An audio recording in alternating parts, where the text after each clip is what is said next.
so a bit efficiently, we want to elevate relationships. We want to find customers that we were not connecting with, put them through that sales funnel, turn them into passionate buyers of our brands. And we don't just want to look at people that we're serving and make sure we don't actively frustrate them. We want to turn them into advocates, loyalists, people who are spending more, who we have a better sense of what they want and how we can keep elevating that relationship moving forward. And as we're doing this, as we're focusing on growth and evolution, we don't want to lose ourselves either. You know, it's very easy to think, oh, technology lets us be everywhere, but we want to be ourselves everywhere. We want to be our brand, and we want to connect as humans. Over the course of this discussion, we have 3 panelists here who are going to be walking through exactly what it takes to get to that next level of situation, to build these relationships the right way, to connect with customers, and I'm thrilled to really start what should be a great panel here. So I want to start by going through the line because in order to trust them, you got to know who they are and what they're all about. So let's start with you, John. What's going on? Is it working? Yeah, there we go. So, John Zoe, I'm with Qualfon, and I head up technology and innovation and all the product development that we do, and really focused on customer experience. I was in Vegas last week with Forrester, one of the lead analysts, and I asked him a tough question, which was, is customer experience, is that just a new name for a call center? And he kind of looked at me like, kinda. So that's what we want to talk about today, is how do we move and move up the food chain in terms of both agent experience plus customer experience, and how to improve those.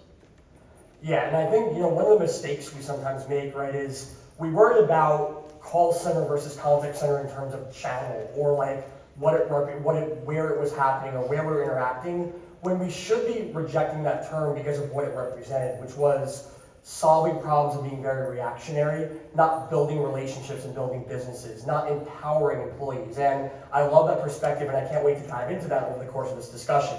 We also have Carlo here, so again, tell us about yourself, your passion for this topic. Yeah, no, nice to meet everyone. Carlo Fiore. I'm with ClearConnect. We are in commercial connectivity, so I have a little bit of a unique perspective on this topic, being in the indirect reseller channel of connectivity and how we can bridge the gap both from what customers need, what our carrier partners require, so that we're driving quality customers to them, across the board. Yeah, and that speaks to, again, another thing we have to think about, which is as relationships and as journeys become more complex and span more partners and more venues and more formats and more interaction types, there's so much more potential for error.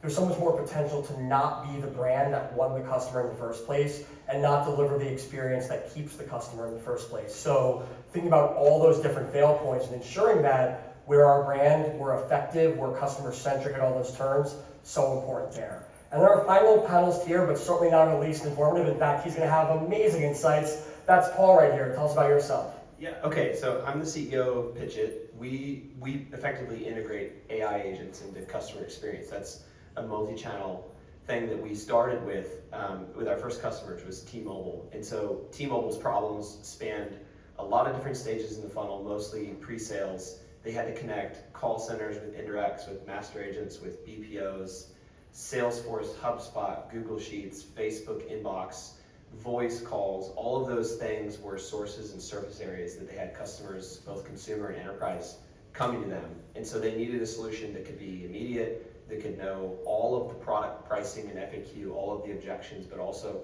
which calendars, which routed numbers should be presented to that customer at the exact moment in time on the channel they want. And so if they direct message you on Facebook, that's where the conversation is, but we need XYZ from that person to get them into Salesforce. And so the agent had to be trained like a human would if you had all the time in the day to dedicate to every one of these customers one-on-one.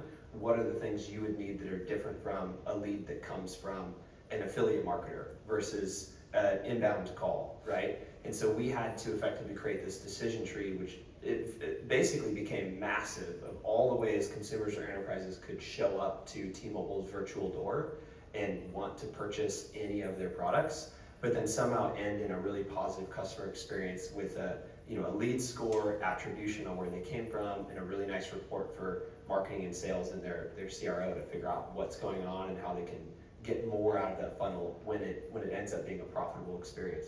Yeah, and that's such an important point because personalization once was sort of an empty buzzword. It was be friendly, be nice, kind of reference them as a human being, and you're personalized. And we know that that's not the standard now. The standard now is the right message at the right time in the right way to the right person. It requires a much higher standard, but as this is happening, we know the challenge of making this a reality, the challenge of delivering this level of tailoredness, this level of personalization across your experience at every phase of the journey is not easy. And preparing for doing that at scale can be extremely difficult if we don't approach it the right way. So I can't wait to dive into how you work with organizations to make that effective, to make it meaningful, and to ensure that when you communicate with someone, it's the communication that's going to drive them to become a customer and drive a customer to become a loyal brand advocate. So thrilled to dive through all that. So I want to start kind of by recapping the agenda of what we want to look for today, right? So we're going to start by focusing on what it takes to acquire customers,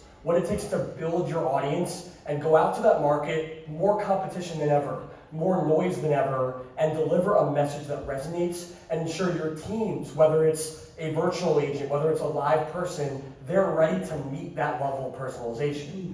We then want to look at retention, right? Because there's no point in building this funnel, building all these new prospects if you can't keep them, and if you can't understand what decisions they're going to make once they start to immerse themselves within your journey. So elevating that retention is going to be extremely important. But as we're doing this, we also want to look at the roles of humanity, personalization, and authenticity. If we just pursue all this tech, but then lose who we are as a brand, or lose who the customer is as a person, then we might be everywhere, but we're not very good anywhere. And then finally, we want to highlight some real success stories. I know all of you have plenty of examples to share that show this isn't theoretical, this isn't copy on a nice abstract, this is the real world, and this is something you can truly achieve. So starting with the kind of that lead generation and customer acquisition, I want to open this up to the group here. We all want to be better at this. We all want to build that perfect sales funnel, that perfect customer pipeline, but it doesn't always happen. What are some of the challenges you see that prevent organizations from properly identifying, properly qualifying, and perhaps most importantly, properly converting their leads? So let's start with a really hard one. A lot of times people say there's tension between marketing and sales, but if you think tension's there, the tension between marketing and the contact center or the call center, there's serious tension there, and marketing generally wins. So the question becomes, how do we stop looking at customer care as just a cost center and measuring it just as a cost center? Because I think there's a lot of unique opportunities to talk. My background is in advertising, in MarTech and AdTech. Spent 20 years at Publicis. It's a holding company. The days of Mad Men are over. So it's all inside of holding companies. So if you lose one big brand, the whole business doesn't suffer at the agency. But I've been to the Adobe shows. I've been to Mexico and Germany. I've been to all these shows. All they ever talk about is how do we drive an authentic conversation with our customers to convert them into new customers and acquire them as new customers. And it's this paradox of, you talk to my hands, I'm gonna lose you every once in a while.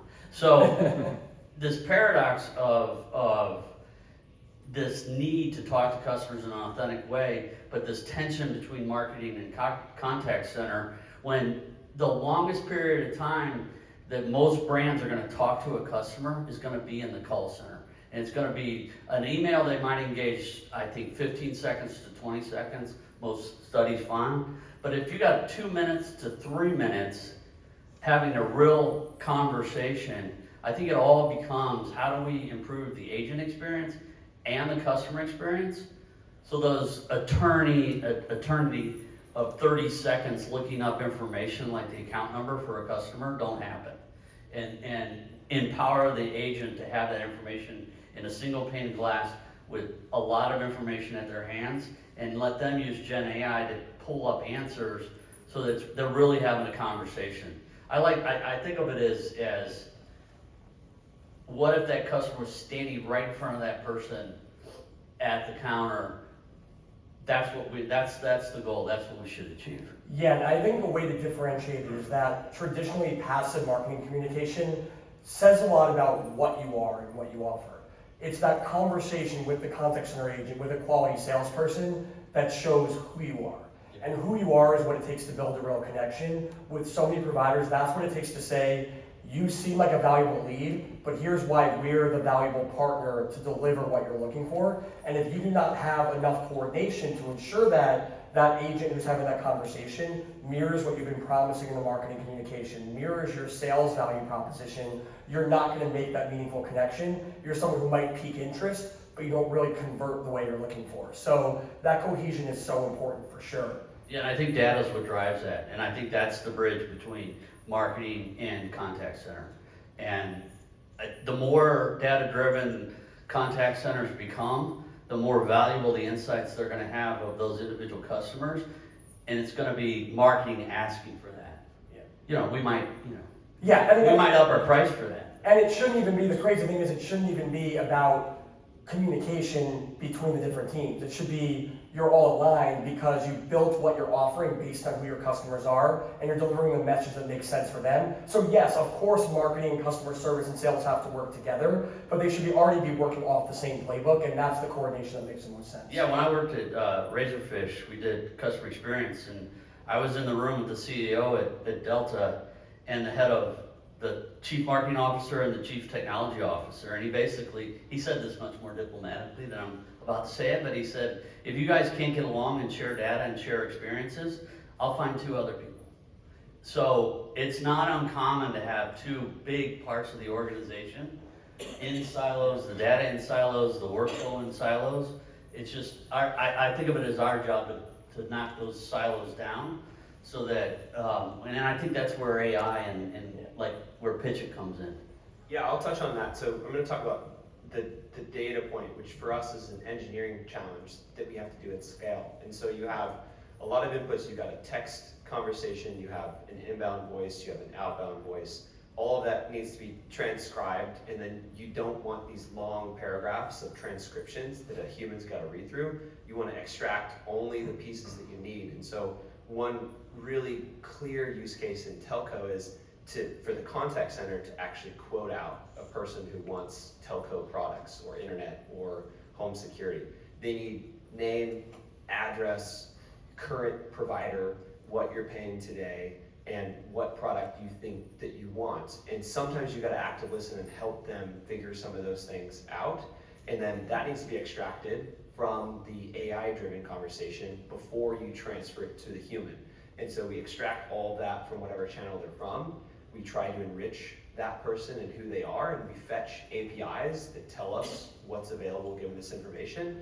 And then we present a live transfer call to the human being, and then that human being in their buy flow or in their portal or in their CRM or in their contact center platform should be able to see that posted right when they're picking up the phone. And so it should be almost like a transcribed, really short bullet pointed version of, this is essentially what happened with marketing before it got to you. Take 5 seconds to read it and ask for the credit card and close the deal. And so that's what we have to do to extract the data to connect marketing to contact centers. And that's effectively where most of our time is spent in these particular verticals of customizing readily available, kind of horizontally available AI to a specific vertical's use case. It always comes down to not can you transcribe the voice. There's a lot of providers that can do that, but can you transcribe the voice, extract it, and push it into the systems that people selling cell phones need for it to actually work? And if you can't, then again, the data just gets siloed and stuck with marketing all over again, and the contact center ends up having to ask all these questions over again to the person when they get transferred, if they even do get transferred. Yeah, I mean, then you create a scenario where you have to choose between 2 options, right? You either don't personalize the message and then you don't have a very effective sales funnel, or you spend so much extra time going through all this data, reconciling all the records, trying to personalize everything, that by the time you get there, the customer's lost interest and you're not closing it anyway. And so what that AI use case is showing is that as the standard for what a personalized sales effort looks like goes up, the amount of effort to achieve it can't go up. In fact, it must go down, because we want to be using that effort to leverage that information, to have a more productive conversation, to show why what we're offering aligns with what that prospect is looking for, and that's when you make a true connection. And it sounds like that's really one of the key ways that AI is unlocking a more human, a more effective sales process. Yeah, and I'm going to tee Carlo up for this one as a call center that has to do outbound, inbound dialing. The time to extract this information from a customer historically was usually a really long wait time. So you direct message someone on Facebook, it probably would be 24 hours before they'd write back to you. If you don't answer within 5 seconds, they're out. And it exists in email, in text, in inbound phone calling. And so for a call center like Carlo to be successful, this really has to be immediate, and no human on the planet can be immediate with everyone at the scale that call centers like his is doing. So I'm going to let him elaborate on that a little bit. Well, if I purchase something that my wife doesn't want me to buy, it's instantaneous. Was that? No, you're good. I agree. You're not wrong. Yeah, I mean, to look at the marketing versus sales kind of balance and struggle from a slightly different lens, and to answer your question, Paul, at ClearConnect, 50% of the inbound calls we're getting are actually from an affiliate network. So we're always balancing the objectives of our affiliate network. We are kind of stuck with seasonality curves that they're seeing, adjacent markets that they're playing in. So when their seasonality is hot and heavy, so is quality. But as that seasonality curve comes down during quieter times of the year, that starts to get into solutions advisors' head. Quality starts to dip. They don't expect the leads and the quality, to your point as well, to be as good. So what we're looking for is not only that instantaneous follow-up, but also that constant qualification, that consistent qualification, where there's not a 2 to 3 week trend of maybe quality starting to dip because of the time of year, or maybe because it's December and no one's moving in the residential market. That's where we're starting to look to leverage some of that, some of this technology, such as Pitchit. Let's play devil's advocate, which we see this a lot. If it's a temporary promo or something and then the season's gone and it's a slow season in your respect, 2 months go by, it's the hot season again, right? Does your team call those people back and see if it's better timing? When they know they've got heavy season and a lot leads coming in today, are they calling back people from the dead season, from that pile of people that have been basically being stored off season? Yeah, the short answer is no, right? We're always remarketing to them, but there's a much better way and a much more strategic way for us to go back after those customers. Perhaps they displayed some sort of behavior where we can target that and try to position the offer now that it's available in a particular way that's personalized to them. But the short answer of it is no, they're not getting a call, they're not getting a text, often they're getting an email follow-up. Well, and the ability to look at a signal that might be weak and also high intent could be a segment that you want to talk to. It could be the reverse, right? Where the intent is low, but there's a signal that is very strong and it's very predictive. So looking through that population or universe of people that you're not calling back, there's also ways to be very smart and data driven. Exactly. There's we talk about it all the time. We often feel like we're sitting on a gold mine when it comes to our customers and how we can best approach them. It's just a matter of identifying and segmenting them based on their behaviors, based on their regions of the country, which is no easy task. Yeah.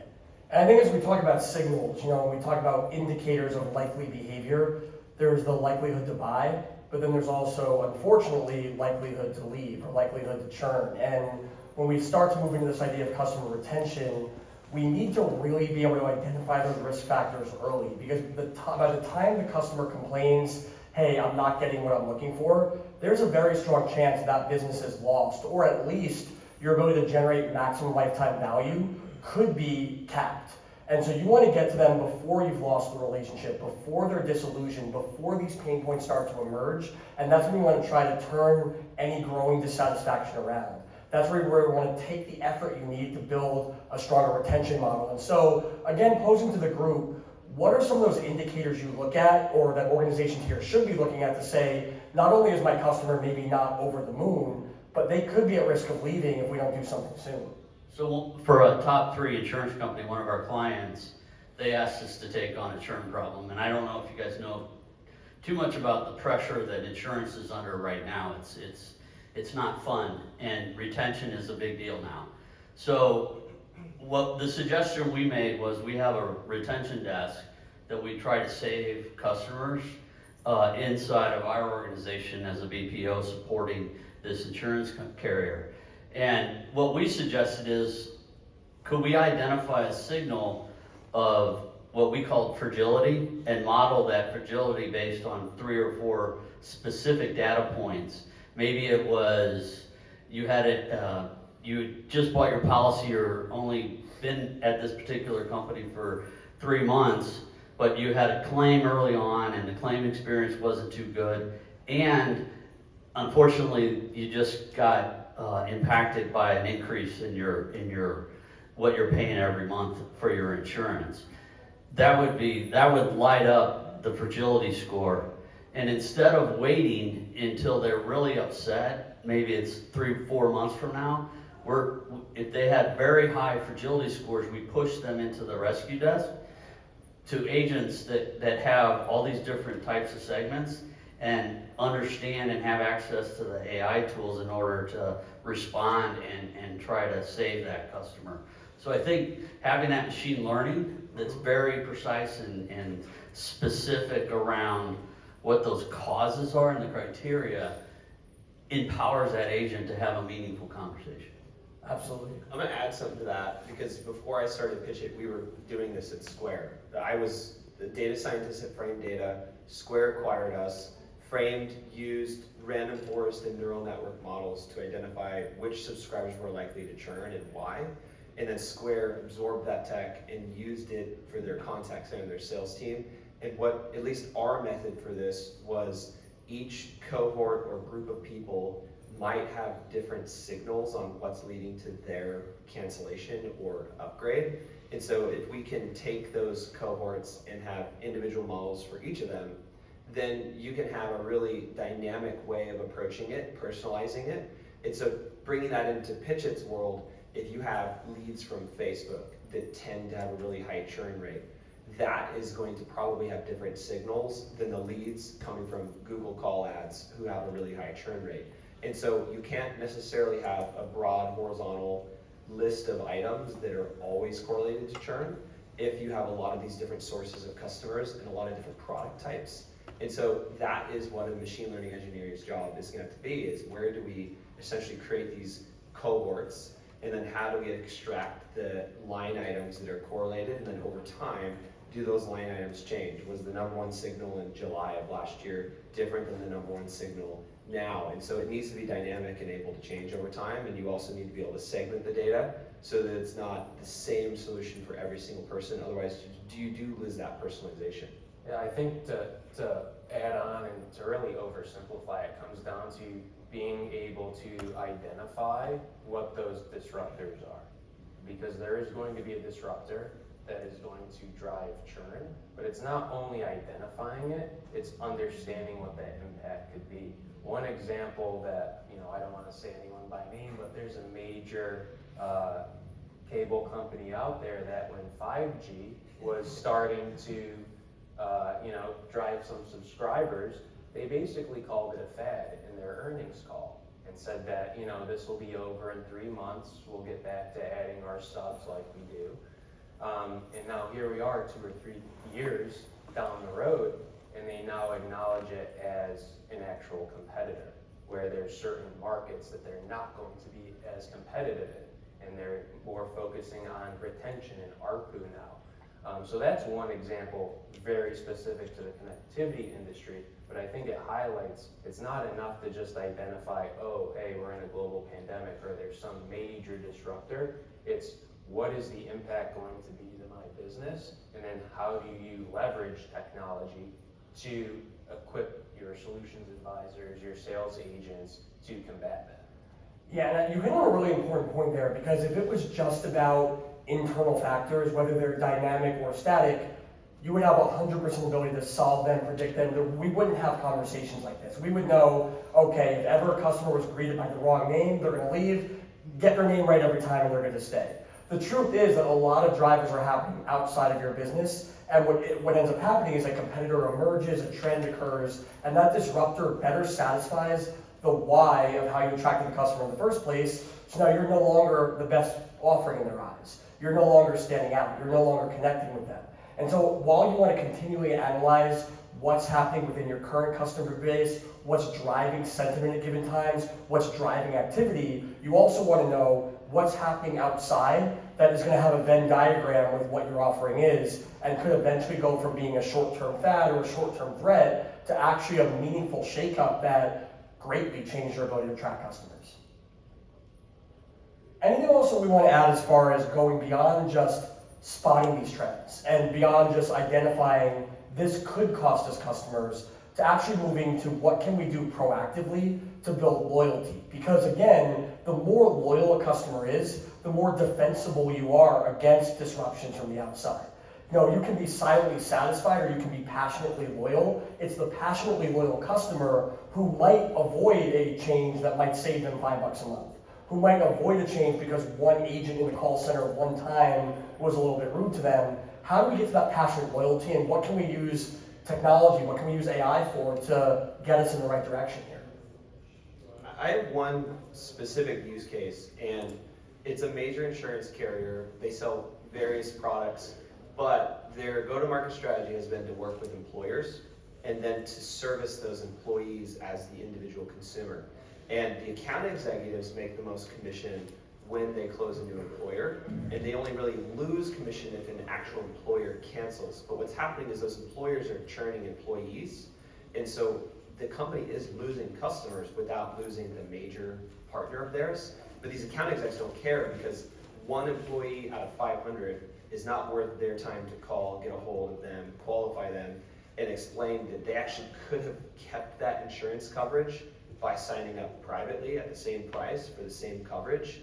And that's because they would have troubles getting a hold of them, they'd have troubles qualifying them, they'd have to generate the contract, and they would make 1/500th the commission with that person than they would with the employer. And so we had to plug into that system, identify when an employee was terminated for whatever reason, and then initiate an AI agent to voice dial that person, qualify, explain that they can continue this insurance provider if they want to, and then ask if they'd be willing to talk to an agent who's a certified insurance carrier provider. And then if they said yes, we transfer them. And so now the account executive has no real excuse. This is a 5-minute call. It's coming inbound. Just generate the contract and ship it out. And you can make maybe 1/500th of the commission, but it's still better than doing nothing. It only takes you 5 minutes. You don't have to do all that work of figuring out who got fired or quit. You don't have to figure out how to call them, the time of day. You don't have to do no-call, no-show callbacks. You don't have to qualify them on that once you're on the call. It would have been a 25-minute call, now it's 5 minutes. And so now the insurance company holds these AEs accountable because they've made the job actually doable for that human being. And so that's one very specific use case of how you can take data and then automate the action, but then hook in the human who probably wasn't motivated before, that now cares about this solution and can make more money doing so. Yeah, and that's a perfect segue into the employee experience part of this conversation, right? And this is something, John, your very first answer here was talking about the importance of the employee, the importance of the agent. And as we're looking at everything tech can do, we know there's certain things that tech cannot do. That's really where the employee has to step in. But that can only happen if we know what it takes to empower them properly. So what do you see as some of the key employee experience concerns, and how might these evolve as we do see more robust technology handling different parts of their job? Well, I think at some point we're going to have to answer a really difficult question, and it's going to happen pretty soon, which is, are we going to decide to be opaque about whether or not you're speaking to an AI agent, or be transparent that you're speaking to an AI agent? That question's going to have to be answered at some point. I think the simplest way to say that is, you might throw something at me, but I think IVR was a way, in terms of the path of innovation over the years, IVR just could piss customers off quicker. And so the question becomes, is AI gonna piss them off even more and even faster? So I think those two things are combined, and as an industry, we're gonna have to answer that tough question. To me, the path is being able to put the signals to the individual identity of the people that you're talking to, and be upfront and honest that you're using AI to help the agent answer the questions that the customer has, right? And I'm telling you, that 30 seconds while they're trying to look up the number or they're trying to answer a question is an eternity. So that's what we just have to use AI to drive that down. But don't get me wrong, I'm all for like taking your accent and neutralizing that, because that's another good application. But I think there's three criteria, right? One is you have to have AI that fundamentally and organically is connected to the call center business. Number two, you've got to make sure you get to a proof point really, really fast. And three, it's got to have some economic value to the brand with the experience you're creating with the AI. Yeah, and I think one of the things you brought up is that if you were to ask people, do you want an AI-driven experience, like more people would say no than if you ask them, do you want a fast experience that's available wherever you want it? Because right now what we're associating the AI experience is impersonal, not very adaptive, doesn't give you the resolution you want, just spits back information, and that's not, who would want that? Who would say that that's what I'm looking for? When I contact customer service, I don't get any exception made, they don't know who I am, I have to choose between a complex menu, no one's choosing that. If you instead said, if you want to not waste 20 minutes solving a problem that takes 1 minute to solve, everyone would jump at that issue. The reason is because we have not delivered AI, customer-facing AI effectively enough to deliver that elevated experience. Unfortunately, we also are struggling when it comes to delivering the human-led experience because they don't have the AI-driven data, because they don't have the AI-driven insights, they can't offer anything that a robot could offer. And so if they're not offering that elevated experience, then the customer's kind of losing on both ends of the stick. They can lose by having super fast but super impersonal experiences, or they can wait on hold and also have impersonal experiences, and neither is what we want to be doing. So, Carlo or Paul here, curious, like, what do we have to do to be able to, one, ensure that when we put AI in front of a customer, it actually adds the value it's supposed to add, and then two, once that starts to happen, create a scenario where the employee is offering something different that they're not getting on the AI front end. Yeah, and maybe I'm oversimplifying it a little bit, and I know I am, but if you're staying customer obsessed, it really doesn't almost become an issue. If you're staying focused on the customer experience, right, you're going to have your bumps and bruises, but you're going to have that in a contact center anyways. So as you're rolling out AI, the beauty of it is that it's automated, it's continuously learning, it's continuously improving and optimizing, so that's in your advantage.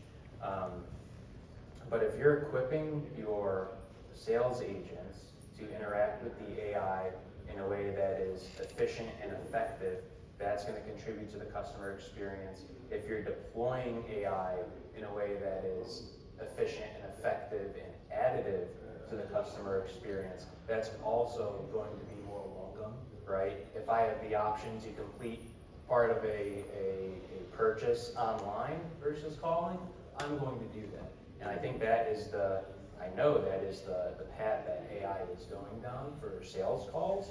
It's just a matter of how far down that flow or that online checkout process is built, where does the sales agent need to pick up, and how seamless is that transition.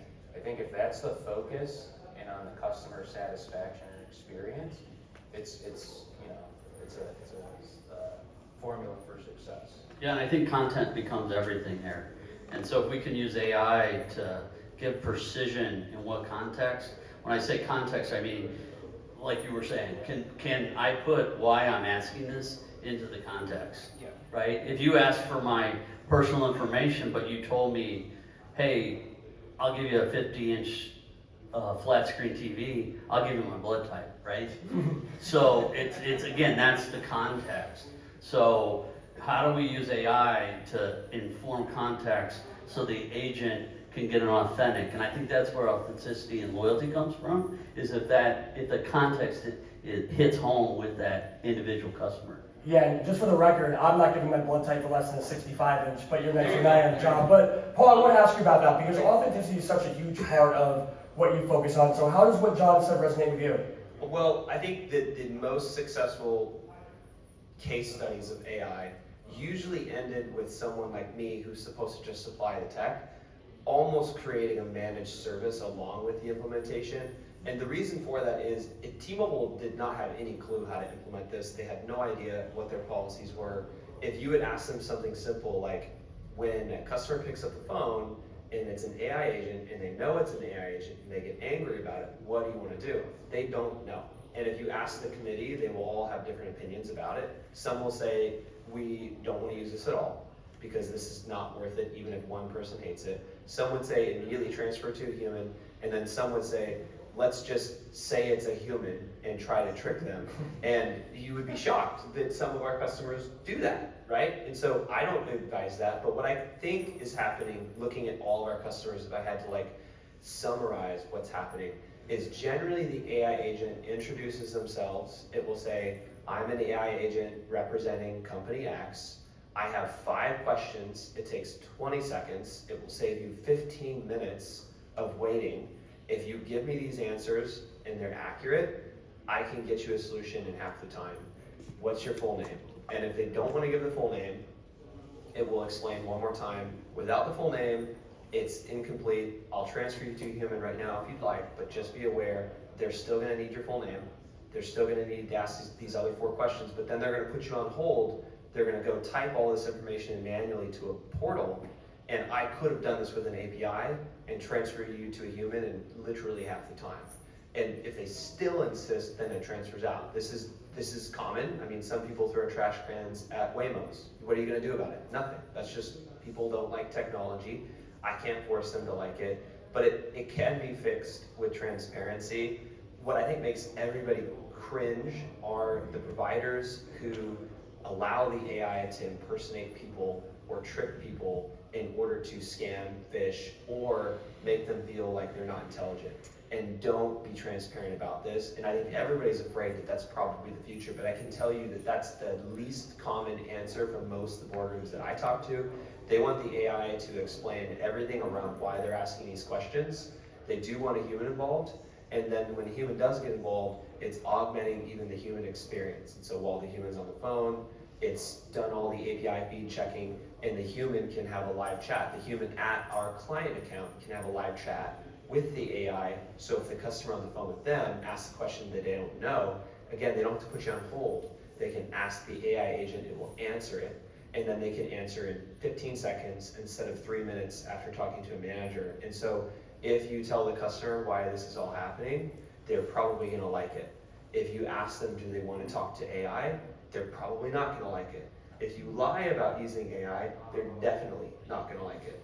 Yeah, I mean, there's 3 ultimate situations here, right? Why people resist is there's a general belief that AI wouldn't be right for them. It's just a long-term condition that we have to overcome. The second is that what is going to be offered in an automated experience will not solve the problem. And so why would I waste my time there?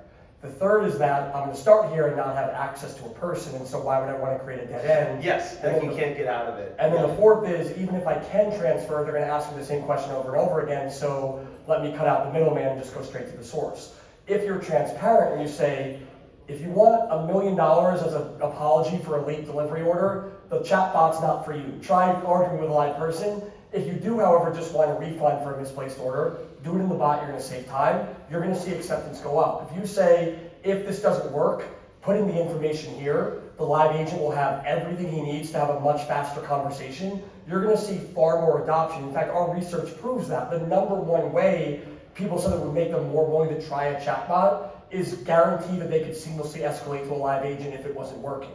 And it's, yes, you might say, okay, that's because they love humans, but it also shows that they don't want to waste time. They don't want to feel like this is extra effort. They want to feel like it's instrumental in getting them to the outcome they want as quickly and accurately as possible. And that's what transparency is all about. I've got one more thing that might open up Yeah. conversations with these guys, and this is the concept of rushing for a half-baked AI implementation.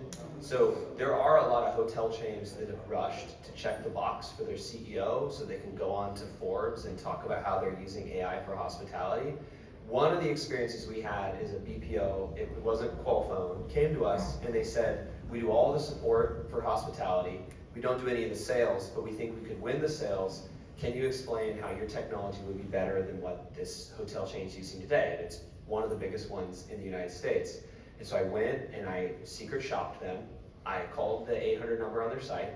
The 800 number on the site was a directory, press 1, press 2, press 3, press 4. And then that routed, no matter what you pressed, it routed to an IVR. That IVR asked 2 questions. Do you want to make a reservation or do you want to book an event? And again, it didn't matter what I said, it routed to the same place, which was a voicemail that said, leave a voicemail and someone will call you back. And so I left a voicemail and no one answered. And they still haven't answered, that was 5 days ago, I still have no answer. And so I said, okay, that's not gonna work because they're basically implementing a half-finished AI solution that ends nowhere. This is what nobody wants with AI. We're all scared that this is basically what customer sales and support's gonna look like. And so I went to the site and I followed what the site said, which is email this email and we'll get back to you. And it was an AI reply that said, call this number. And I was like, oh my God, you cannot end without leaving a voicemail. And I still have not gotten a call back, which means that the humans on that end have implemented this solution to actually block their customers from actually getting a hold of them. And no one checks that voicemail. They don't want to check the voicemail because they've identified it as a profit-losing exercise to get on the phone with these people. And the reason that they feel that way is because they don't know how to triage accurately what someone's calling from. So someone like me who actually wants to book an event or a room block with them is calling in. I might be 1 out of 10 people doing that, and the other 9 out of 10 might want to call and complain. Well, what happens to the 1 out of 10 that really wants to talk to someone? You basically give up all of it and block everyone because you don't have a fully baked AI solution. You don't really think about customer experience. And also, what about the 9 out of 10? I mean, they probably have valid concerns. Try to help them in some way that doesn't reduce the US-based labor that's clearly not making any money from this. So that's the wrong way, I think, to implement it. But this is a real company today that's checking the box and doing interviews about how they're using AI. And then the BPOs and the experts in the industry are saying, I know how to implement technologies like ours, like Pitchit, but you gotta work with our BPO because it's not as simple as you just calling Pitchit, right? Pitchit might know a lot about implementing, but do they know your brand and your hospitality? I'm handling all your support calls. I'm the expert that can implement this tech. And so there's a symbiotic relationship between me, call centers, and BPOs to service our customers. And I actually think the biggest industry AI has created is probably trillions of dollars worth, which is the consultants and the experts that know how to implement it properly. Yeah, and what's sad is that particular company probably has a huge marketing department that has done ethnographic studies to understand the behavior and who really their customers are. And if the AI agent had that information, they would get much quicker and much better answers to those people. So that's when we talked earlier about the silos. It's going to be imperative that they put those walls down and we start building those bridges. And I think that kind of goes to the crux of the theme here, right? If you're implementing half-baked AI technology, you're going to start to lose yourself, you're going to lose your brand, you're going to lose the loyalty of your customers. So it also touches on the last question of effective and efficient implementation of AI and an effective and efficient kind of dance between humans in your sales center and that AI technology. Yeah, I still think CEOs should do at least 2 to 3 days in a call center or call into numbers to find that kind of experience, just to wake up the boardroom that sometimes the calls that our agents are taking are the calls the CEO should be taking. Yeah, and I think again, when you talk about authenticity, it's not about having AI that can just simulate your voice. It's about having AI that lives up to the standard of an experience you're trying to create, and half-baked solution obviously wouldn't get there. So, see people walking around the hallway, we're just about at time, but I do want to give each of you a chance to share one success story or proposed benefit that you see from looking at AI that can immediately transform the way we attract, keep, and grow our relationships with customers. Okay, I'll start. So, I mean, obviously the first customer we had was T-Mobile. We have the most data on that. The success story there was what used to be a 25-minute call, we reduced down to 10, and then we lifted their revenue by 40 million quarterly and significantly cut down on the costs of their offshore call center operations, doing things like callbacks, no-shows, text messaging and email operations, and then focusing those teams now on those 10-minute inbound calls significantly improve the operational efficiency of those teams, right? And so that's something we talk about. We've got an interview with Fox Business this Saturday. If you guys want to learn more about that, we'll be on there with Digicel and then Silicon Road Ventures talking about that particular case study at 12:30 p.m. this Saturday. So if you guys think this is interesting, you want to learn more about the case study, in 2 days you can watch it on Fox. I'm excited. At ClearConnect, we're writing our success story right now when it comes to AI. It was in our 2024 roadmap. It was about trying to find the solution and the technology that fit our business best, because we have a small sales center and we didn't want to lose that human touch. We found the right technology in Pitchit, and that's something that we're working on implementing in our own centers today, because we feel that it is the best technology out there. That's going to help us scale, better qualify our leads coming in, and also help our solutions advisors be more effective and efficient overall.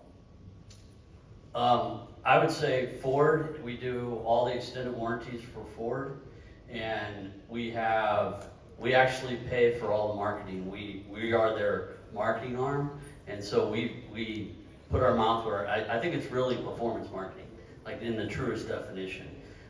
We brought CTV along this year, so we were able to take Ford's first party audience, their customers, and be able to link the identity to Netflix, Hulu, all those different streaming services. So when you're sitting at home, that first party data of that Ford customer, they're seeing the videos for the extended warranties that we're presenting. So it really is programmatic. It really does kind of cut out the middleman in order to get that message to that consumer. And what we're seeing is very high intent leads going into our 15-person call center that closes all those deals. They drink a lot of coffee, they're very good at it, and they make a pretty high salary. But Ford's been just ecstatic about the last 5 years that work that we've been doing for them. All right, well, everyone, let's hear it for Paul, Carlo, and John.